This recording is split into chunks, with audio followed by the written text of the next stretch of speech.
Cinema കാണാൻ പോയില്ലേ? അത് ഫാമിലിയുടെ കൂടെയാണോ പോയത്? ടീമിന്റെ കൂടെയാണോ?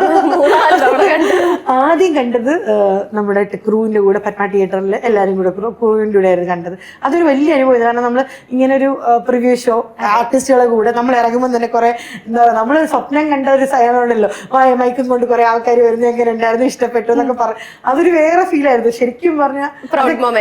അതെ അതെ, പ്രൗഡ് മൊമെന്റിനപ്പുറം നമ്മൾ ആഗ്രഹിച്ചിരുന്നൊരു സെലിബ്രിറ്റി ആ സ്റ്റെപ്പ് ഒക്കെ നമ്മൾ എടുത്തു വെച്ചു. നമ്മളെ കുറെ പേര് ചോദിക്കുന്നു, ഇഷ്ടപ്പെട്ടിട്ട് പറയുന്നു. അതൊക്കെ ഭയങ്കര സന്തോഷമുള്ള ഒരു കാര്യമായിരുന്നു. പിന്നെ അതിന് പക്ഷെ അപ്പം ഞാൻ സിനിമ കണ്ടപ്പോഴും പകുതി നമ്മൾ മൊത്തത്തിൽ എൻജോയ് ചെയ്യാൻ പറ്റിയെന്ന് വെച്ച് കഴിഞ്ഞാൽ ഇല്ല, നമ്മളാണല്ലോ നോക്കുന്നത് ശരിയായില്ലേ, ഈ ലുക്ക് എന്ത് കുഴപ്പമില്ല, അതൊന്നും അങ്ങനെ കുറെ ക്രിറ്റിസിസം ഒക്കെ എന്റെ മനസ്സിലൂടെ പോയി. സിനിമയായിട്ട് കുറച്ച് എനിക്ക് ആസ്വദിക്കാൻ പറ്റും. കാരണം ആദ്യത്തെ പടം എന്നെ ബിഗ് സ്ക്രീനിൽ കാണുമല്ലോ, അപ്പൊ അതൊക്കെ നോക്കിക്കൊണ്ടിരുന്നു. പക്ഷെ രണ്ടാമത് ഞാൻ ഫ്രീ ആയിട്ട്, പടം ഹിറ്റാണ്, എല്ലാവരും നല്ല പറയുന്നു, ഫ്രീ ആയിട്ട് പോയിട്ട് ഫാമിലിയുടെ കൂടെ കണ്ടു. അപ്പൊ ശരിക്കും ഇരുന്ന് ആസ്വദിച്ചു, ശരിക്കും ഇരുന്ന് കരഞ്ഞു, മെഴുകി.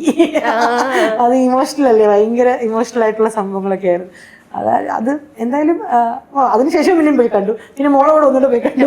അവള് പറഞ്ഞു ഒന്നുകൂടെ കാണണം എന്ന് പറഞ്ഞു. ഇങ്ങനെ മോളെ കൂടെ പോയി കണ്ടു.